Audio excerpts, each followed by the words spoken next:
Hello, comrades. Commissar bro here today in the sequel to the United Kingdom Vidya. That's right. Today I'm going to do, just a regular Let's Play as the United Kingdom. But before we begin, I wanted to bring up the current thing going on in the United Kingdom. I'm sure a lot of you who live there already know exactly what I'm talking about. But Scotland on September 18th is going to be voting for independence, whether or not they should or should not have it. So, I think that's a very interesting topic, and honestly, I would kind of like to hear some people's opinions about it.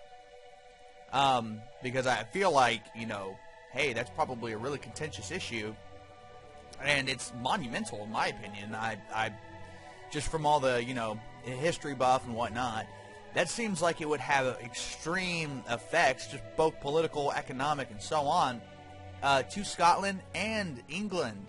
So I do think that would be very interesting.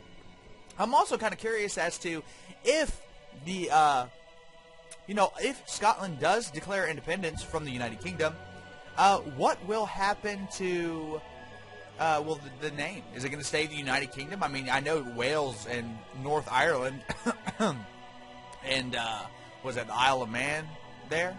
I know that those are still part of, the kingdom, as it were, but still, you've lost almost a third of your landmass there, so what's really going to happen? But again, this is just, this is just me going off on a tangent. But anyway, I would like to see some comments about it if anybody wants to talk about it and bring it up and kind of inform me, help me understand, the points of interest, what's going on, and what made this decision get to where it is today. And that would be awesome. But anyway, let's go ahead and get on with the Let's Play. And what I'm doing right now is I'm actually increasing my market in the food and agriculture business area.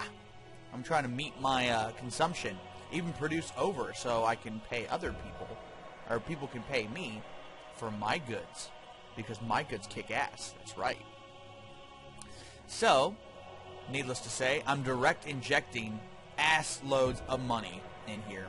Normally, this is not the best idea, because you start, as you can see, you start building up massive amounts of debt by doing it. But I have my trump card. And my trump card is the United States. That's right. Me and the United States are on a really great level of love and affection. Just like real life, I guess. I know a lot of English people I've met aren't fond of the United States. Whereas a lot of them are. And I believe, honestly, I know this is probably naive, but I do believe that the United Kingdom and the United States, if there should be any allies in the world, it should be those two. Almost like brothers. Because I don't know. When I, a lot of the times when I think of, the United Kingdom, I literally think of them as almost kind of like brothers, immediate brothers, to us. Just because, we although our early past, our early history was quite rocky, what with the Revolutionary War and the War of Independence, and even to a degree the Civil War, the American Civil War anyway. We had our opportunities and whatnot. But anyway, I still think, there's no two countries in the world right now that probably are closer, I guess you could say. But again, maybe I'm just optimistic and naive. But anyway, I want to talk a little bit about diplomacy, because I know a lot of you guys have been requesting diplomacy, like how does it work in this game? Well, diplomacy is very simple. Basically, we're going to start with Ireland here, right? Obviously, we're the United Kingdom, so we want to be friends with Ireland. How can we improve our relations with Ireland? Well, let's go ahead and start with the easy stuff first. For example, we're going to go to budget, and here's our foreign aid, how much we're paying out to the world, basically to improve our foreign relations.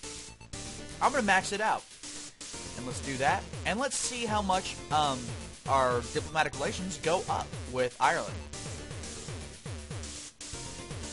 See, it went up about 11, which is really good.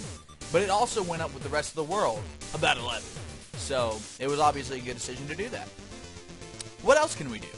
Well, you have other treaties, such as assume if Ireland was rich enough to assume your debt, that would make their diplomatic relations go up 10. However, they can't do that, so I will assume their debt. It's only $16 billion, no big deal. We're going to assume it. Bam. Let's click on the United Kingdom, click back on them, bam. It went up 10. So that's another way to do it. Also, you could do cultural exchanges. Cultural exchanges is pretty much a treaty that says improves diplomatic relations between members. So the more members you have in it, their diplomatic relations between those members are all going to increase, obviously enough. The same thing goes with noble cause. However, the adverse effect of noble cause is whoever is not in the, as you can see, who's not in the treaty will be negatively affected. Basically, that means if I make a noble cause treaty with the United States and not China, obviously the relations with China are going to lower because China's going to be like, well, fuck you guys. So that's another way to do it. And the final thing, well, actually, let me talk about real quick what can hurt your relations with another country. If another country, take the United States, for example, the United States, and especially at the beginning of the game, has control of all of the markets. Pretty much. All of them. I think the only one it doesn't is fossil fuel. But it has the primary market share of all the markets in the game. So, if I, as the United Kingdom, take over its markets, like take over its share in the markets, diplomatic relations will be adversely affected, and we will lose relations with each other because they'll be pissed that I took their market, and now they're making less money because of me. Now, that generally happens quite often, and it's one of the diplomatic relation effects that nobody really ever notices. But yes, it is there. And if you pay attention to this little news box down here, it'll tell you, like, if you've taken over a market, or so on and so forth. So just keep your eyes on that and pay attention to it, and you'll figure it out if you did or did not. If not, you can just frickin' click on this and go straight to the resources tab, and you can just look and tell. Like, if you got 50% of the market share, everyone's going to hate you for that. But they're still going to keep buying from you and paying you sweet, sweet, delicious money because that's who's selling it. But anyway, sometimes I wish there was a little bit more control of the resources tab, but there's not. No big deal. Anyway, the final thing I'm going to talk about is ideology, your constitutional form, and your laws. Those all are huge, huge, huge things that affect diplomatic relations with other countries, aside from the foreign aid budget slider, which, obviously raises it. Basically, what I'm saying is if a country, let's take Ireland, for example, these are Ireland's laws that it has permitted, right? If you have the same laws permitted, or basically you follow the law pattern of another country, take Ireland, that will increase your diplomatic relations with that country. Because law-wise, you're just like them. So they like that. Other stuff that can help, religions. If you have the same religions, same languages as other countries, that helps as well, albeit in smaller amounts. Constitutional form. Multi-party democracy, for example. If Ireland's a multi-party democracy and I am, that means we're going to have a better chance of being friends in the future.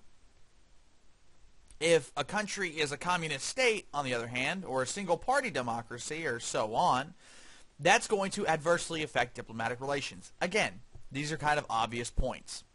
And finally, the thing I wanted to talk about was ideology. You see this little bar here that says ideology? Well, that is actually what the political party of a country believes. In this case, Ireland is in the middle of a left and a right political ideology spectrum. The United Kingdom, on the other hand, is far leftist than it is to the right.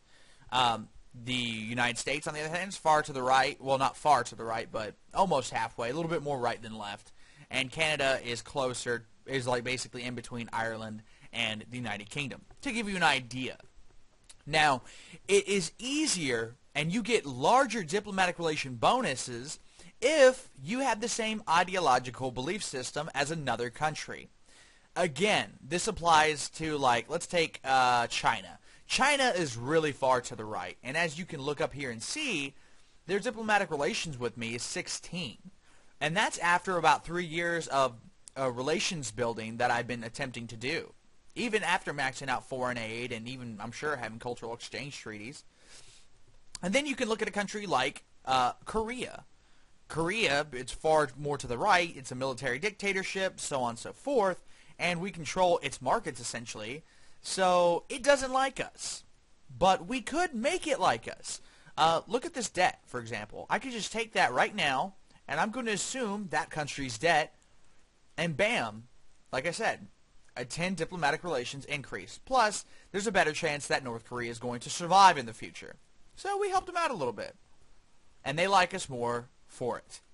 So that's kind of a basic tutorial of how diplomacy works in this game. It's really simple. It seems complicated and sophisticated at first, but really it's not. You just have to think about the obvious stuff.